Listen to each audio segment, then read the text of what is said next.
Bienvenidos a esta nueva exploración a fondo.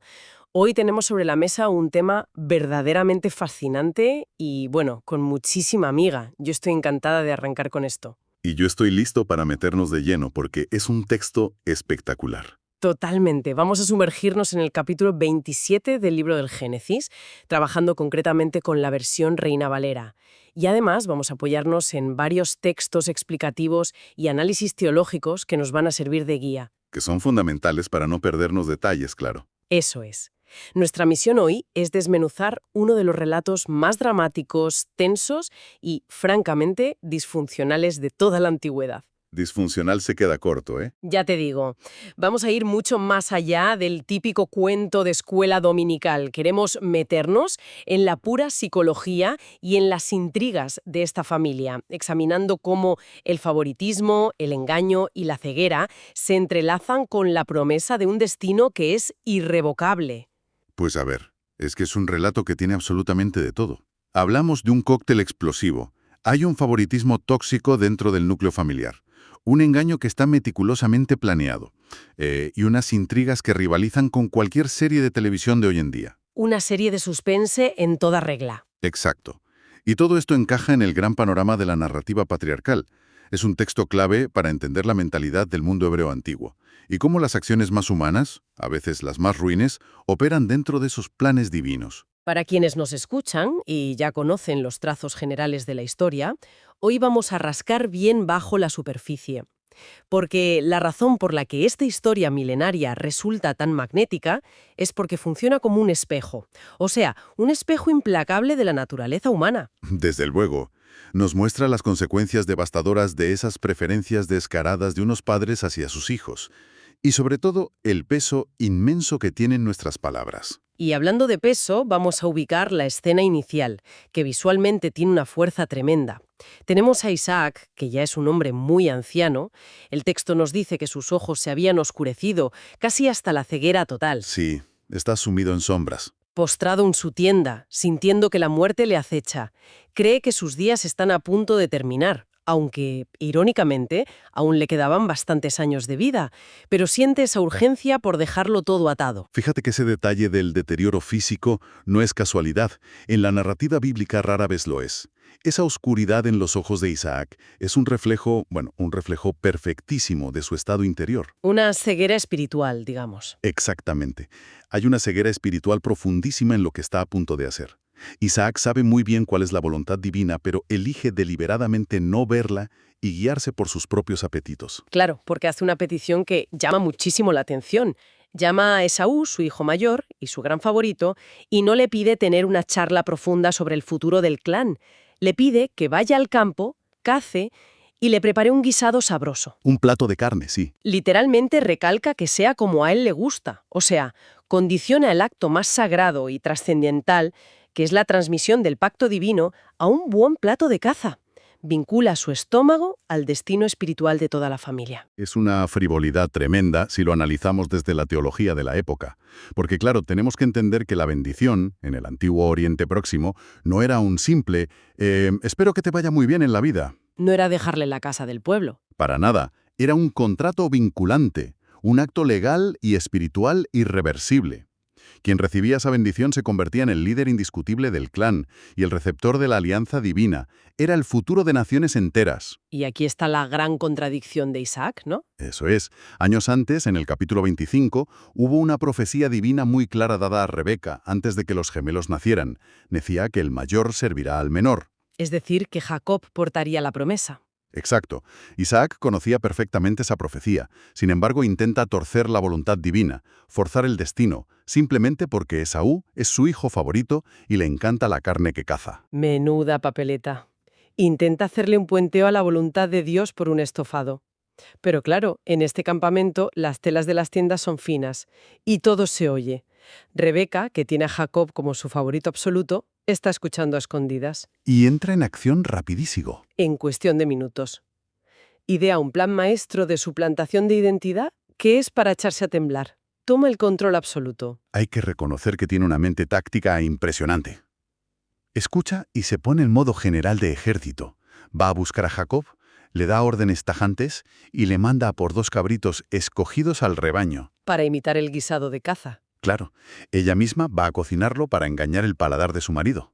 Pero el plan tiene que ir más allá de los fogones.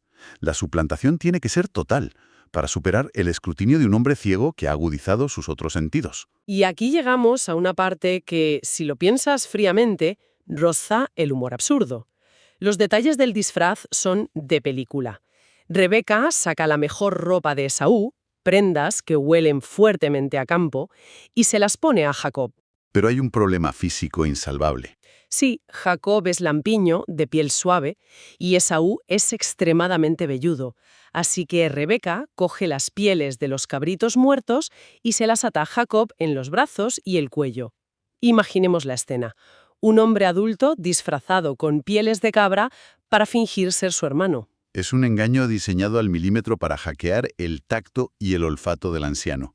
Y fíjate en la reacción de Jacob frente a este plan tan rocambolesco, porque nos da un perfil psicológico muy interesante. No parece tener dilemas morales, ¿verdad? Ninguno.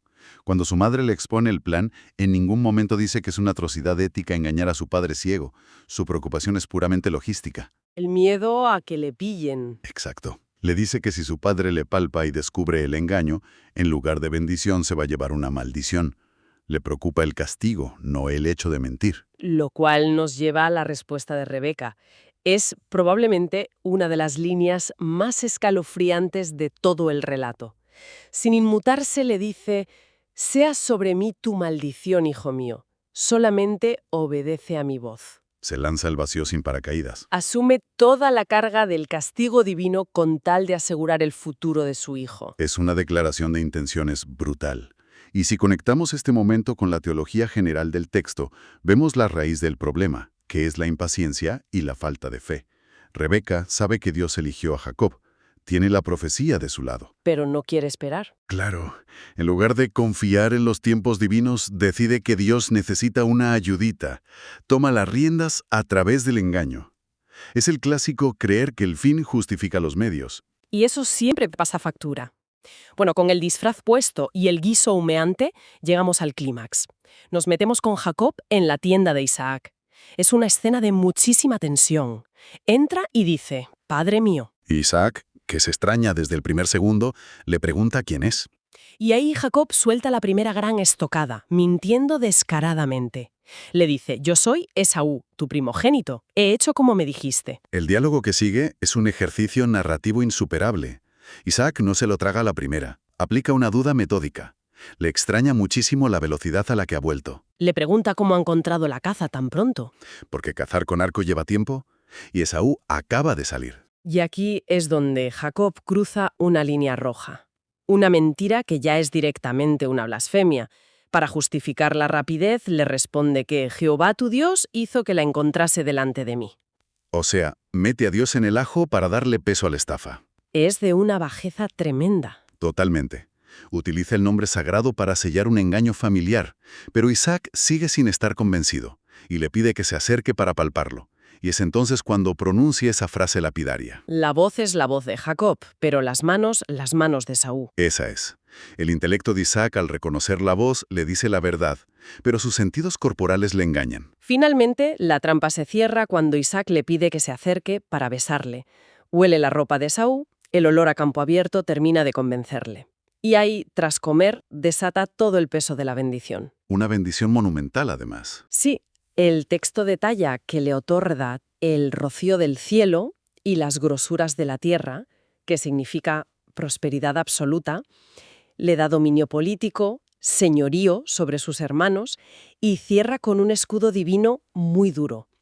Malditos los que te maldijeren y benditos los que te bendijeren. Jacob acaba de robar el futuro completo. Ha blindado su destino. Y aquí el concepto de la irrevocabilidad es crucial. Una vez que el patriarca pronunciaba esas palabras, bajo autoridad divina, no se podían retractar. No había marcha atrás. No existía el «me he equivocado de persona, anulemos esto». Lo dicho, dicho estaba en el ámbito espiritual. Lo cual hace que el siguiente acto sea un choque de trenes absoluto. Porque la sincronización es de tragedia griega. Apenas Jacob pone un pie fuera, entra Esaú.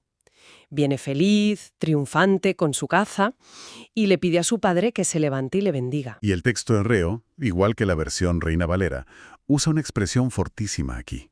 Dice que Isaac tembló grandemente. Un estremecimiento visceral. Sí, no es un simple susto. Es el terror de comprender que ha sido burlado en su propia tienda y, sobre todo, de darse cuenta de que su intento de subvertir la voluntad de Dios ha fracasado estrepitosamente. Dios ha usado el propio engaño humano para cumplir su profecía inicial. Exacto. Y a pesar del shock, Isaac se aferra a la ley irrevocable. Le confiesa a Esaú que su hermano vino con engaño, pero sentencia: «Yo lo bendije y será bendito». La reacción de Esaú es desgarradora. Lanza un grito grande y muy amargo, pidiendo que le bendiga también a él. Es una escena que mueve a compasión. Pero los análisis teológicos nos exigen poner este dolor en perspectiva. Esaú llora ahora, pero en el capítulo 25, él mismo había vendido su primogenitura por un plato de lentejas. Por un antojo momentáneo. Demostró un desprecio total por su herencia espiritual. Por eso textos como la Epístola a los Hebreos usan a Esaú como la gran advertencia moral. Él lo plantea como el ejemplo perfecto de quien cambia lo eterno por lo temporal, profanó lo sagrado cuando lo tenía y ahora que quiere los beneficios es rechazado. Es el arrepentimiento de quien pierde el premio, no de quien reconoce su error. Exactamente. Es un remordimiento material, no contrición espiritual. Aún así, ante la insistencia, Isaac pronuncia una bendición secundaria, que suena más a un pronóstico de supervivencia muy duro. Le dice que vivirá lejos de tierras fértiles y por la espada. Y que servirá a su hermano. Pero añade un detalle histórico importante. Le profetiza que un día romperá ese yugo. Y los documentos históricos confirman que esto se cumplió con los edomitas, los descendientes de Esaú, que vivieron en conflicto constante con Israel. Es que las consecuencias de este engaño detonan una bomba que salpica a generaciones enteras. Esaú concibe un odio homicida y planea matar a Jacob en cuanto termine el luto por Isaac. Y la red de inteligencia de Rebeca vuelve a funcionar. Se entera de todo.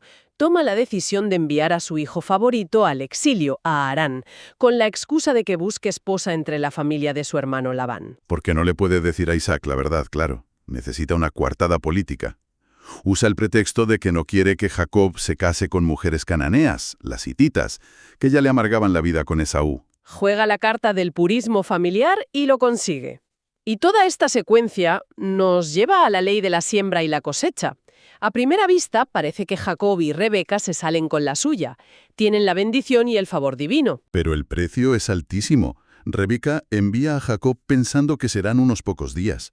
Pero la realidad histórica es que ella murió antes de que él volviera. Nunca más vio al hijo por el que arriesgó su alma. Y la factura de Jacob es pura justicia poética.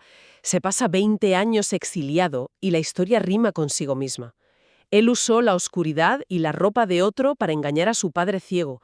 Años después, su suegro Labán le engaña en la oscuridad de la noche de bodas. Entregándole a Lea en lugar de a Raquel. Un paralelismo asombroso. Y no termina ahí. Décadas más tarde, sus propios hijos le engañarán a él usando la túnica de colores de su hijo favorito, José, manchada con sangre de un cabrito. El mismo animal que usó Rebeca. Engañó con ropa y cabritos, y fue engañado con ropa y sangre de cabrito. El ciclo le persiguió hasta el final.